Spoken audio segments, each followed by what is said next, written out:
I'm saying in the administration that this is political. And I think this will be the worst process, yung impeachment process of the Vice President. Kasi gagamitin ng administrasyon ang lahat ng resources niya, ang lahat ng pinanghahawakan niya, maging ang Estado, pananakot, para makonvict si Inday Sara.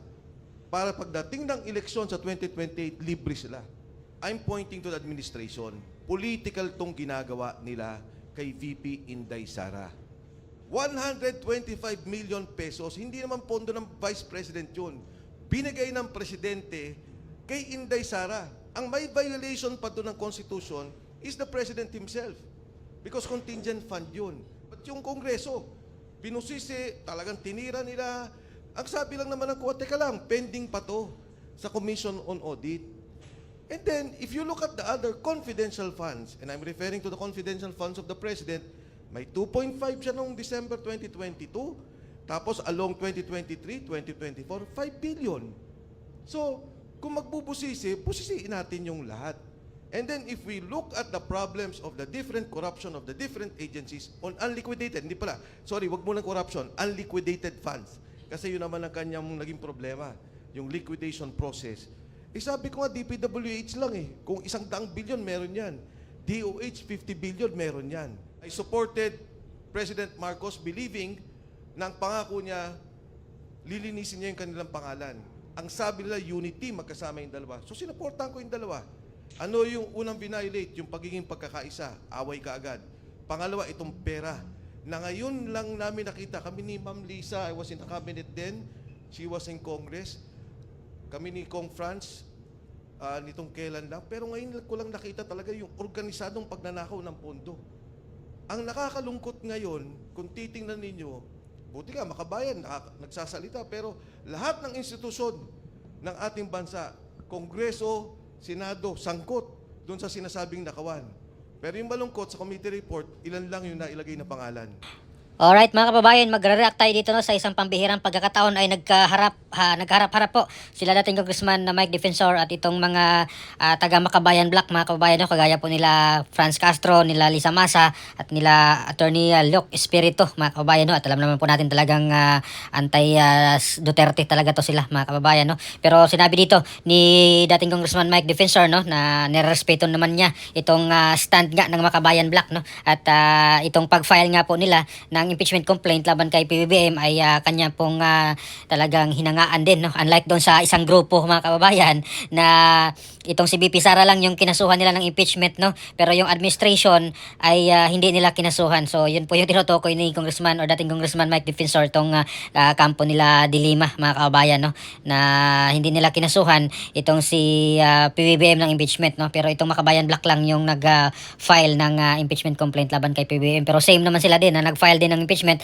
laban dito kay VP Sara at ngayon ay nasa opisina na ng House of the Speaker mga kababayan no, kay Speaker Buji D. Ayan, by Monday siguro ay baka magkakaroon na ng hearing no, preliminary hearing dito po sa House Committee on Justice regarding doon sa impeachment complaint laban kay VP Sara. So ngayon mga kababayan, itong forum no, balik tayo dito sa forum na nandito sila dating Congressman Mike Defensor patungkol ito sa impeachment complaint mga kababayan laban kay VP Sara din no. At alam naman natin yung stand talaga dito nila Franz Castro, nila Lisa Masa at nila Attorney Luke Espiritu talagang anti-Duterte to talaga mga kababayan no, at napakaingay nila doon sa mga kalsada na nagprotesta laban dito kay VP Sara dahil dito sa confidential funds at kung ano-ano pa no, mga issues na pinupukol nila dito kay VP Sara mga kababayan no. Pero dito kay dating Congressman Mike Defensor ay prinangka naman sila dito mga kababayan no, na itong impeachment complaint na inihain nila laban kay VP Sara ay talagang political no, purely political mga kababayan dahil ayaw nilang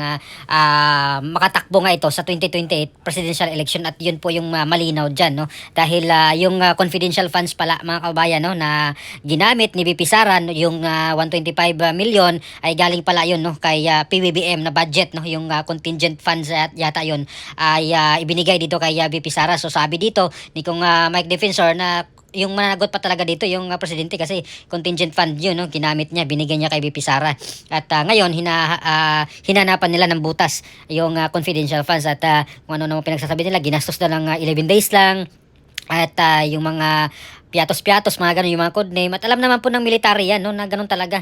Hindi pwedeng isiwalat mo yung totoong pangalan ng mga assets nila, no, kasi delikado po yun. Buhay po yung nakataya doon, mga kababayan, no. At ito namang Makabayan Black, alam po natin yung agenda talaga nila, no, kung bakit nila ginagawa yan, na itong pag-iingay nila kay Vice President Sara Duterte, no, kasi talagang yung ginagawa ni VP Sara naman talaga ay naniwala po tayo doon na talagang para sa bayan po at para sa mga estudyante na hindi na ma-recruit ng mga NPA, no, mga kababayan.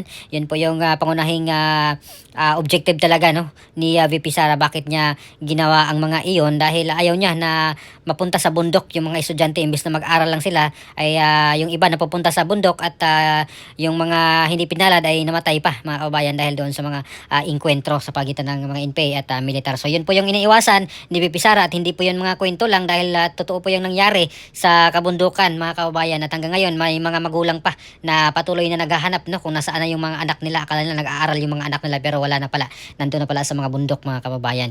At itong sinabi ni dating Congressman Mike Defensor, no, na talaga naman itong ginagawa ng administration ay ginagamit na ang lahat ng mga resources at para lang talaga ay matanggal si Vice President Sara Duterte, no, sa kanilang daan patungo doon sa 2028 presidential election. At yan po yung ating paniwala na totoo talaga yan, mga kababayan, no. At ngayon sinabi ni Franz Castro na madali na lang daw, no, itong impeachment complaint laban kay VP Sara, kasi nung 19 Congress na umpisahan na, mga kababayan, no, nandoon na, minadali nga nila, no. At ngayon ay sa utos ng Supreme Court, dahil sa mga rules na sinabi ng Supreme Court, ay susundin nila yun, mga kababayan, no. Kaya mapilitan po sila ditong mag-hearing muna dito sa House Committee on Justice pag-determine dito sa substance, no, kung sufficient pa yung substance at itong form, kung sufficient yung form, mga kababayan. So tingnan natin sino-sino kaya ulit yung mga congressman na pipirma, at sino kaya yung ulit na number 1 dito sa pipirma, no, sa impeachment complaint laban kay VP Sara. Kasi last time si Sandro Marcos yung nanguna doon, mga kababayan. First order po siya sa pumirma, no, doon sa impeachment complaint laban kay VP Sara Duterte, no. Overwhelming yung mga pumirma noon, no, 200 plus agad, mga kababayan. 215 ata agad ang pumirma noon. Tapos may dumagdag pa kasi absent sila nung time na iyon. At tingnan natin ngayong impeachment complaint na ito ni VP Sara, no, or itong impeachment na inahain nila kay VP Sara, kung sino-sino pa itong mga congressman, kung lagpas 1/3 ba ulit itong mga congressman. Pero ingat-ingat lang po sila, no, lalo na yung may mga ambisyon, baka hindi na po sila makabalik sa 2028, no, kapag tatandaan na sila ng mga taong bayan, mga kababayan, no. Lalo na yung mga mapagkunwari, mga kababayan, na mga dati nilang kakampi, no, suporta ng mga, or sumuporta sa panahon ni dating Pangulong Duterte, pero ngayon bago ng administration, syempre doon na po sila tumambling na ulit, mga kababayan. So sabi ni VP Sara pa naman na ayaw na sana niyang mag-endorse, no, ng mga politiko, dahil nga po siguro na-trauma na po siya dito, mga kababayan, or nadala na dito sa mga politiko na dumidikit sa kanya noong 2022 na inendorso niya, tinulungan niyang i-endorso sa mga tao para iboto, pero yung ginawa nila ay nag-traitor naman, mga kababayan, no. Kaya talagang may dala na itong si VP Sara. At siguro sa 2028, no, sa eleksyon, kung halimbawa ay hindi siya ma-impeach, mga kababayan, ay tinanang natin, no, or kung ma-impeach man siya, ay sigurado naman nandiyan naman si Mayor Basti Duterte, o kasi kung Pulong naman siguro yung papalit, mga kabayan. So hindi pa rin po nila talagang totally ma-wipe out ang mga Duterte, kasi meron pang mga tatakbo dyan, mga kababayan, no? Kung if ever man na i-impeach talaga ng mga senador, no, itong si VP Sara, dahil itong sa Senado naman talaga ay hindi rin natin masasabi, no, dahil malakas pa rin ata ang impluwensya ng administration doon, no. Nandyan pa rin na yung kanilang Senate President, na talaga namang makikita natin based sa kanyang mga kilos ay atat na atat din tong ma-impeach si VP Sara, no. Ang ingay-ingay niya, ang dami niyang salita, no, ang dami niyang kuda nung hindi agad dinaksyonan ni dating Senate President Chis Escudero yung impeachment trial, no. At talaga namang gusto niyang masimulan agad, no, kagaya po nila Rizal Tiveros ay ganun din yung kanilang paniniwala. Buti na lang, mga kabayan, hindi agad inaksyonan, no, ni dating Senate President Chis Escudero, dahil yun po naman pala yung ginawa ng ang Supreme Court na idineklarang unconstitutional nga yun, mga kabayan, yung impeachment complaint na inihain nila yung proseso, no, unconstitutional, dahil talaga hindi daw sumunod sa tamang proseso. Nag fast forward, mga kababayan, or nag shortcut, no. At itong si dating Congressman Mike Defensor pala, mga kababayan, no, ay sumuporta din ito sa unity team kay PBBM at kay VP Sara noong 2022 kasi tumakbo po siyang mayor doon sa Quezon City. Natalo nga lang po siya, pero yung kanyang bitbit ay itong unit team, no, nila PBBM at ni VP Sara. Pero ngayon ay siraan na, nagkaaway-away na mga kababayan, no. At itong si dating Congressman Mike Defensor ay nandito na sa side ni VP Sara dahil naniwala po siya na politika itong lahat na ito, no, ginagawa ngayon ng administration kay VP Sara. So ano po masabi niyo dito mga kababayan sa nangyaring harapan, no, itong forum na ito, kasabay or kasama itong miyembro ng Makabayan Black, sila Lisa Masa, sila Franz Castro at si Luke Espirito. So please comment down below. Maraming salamat. God bless po sa ating lahat.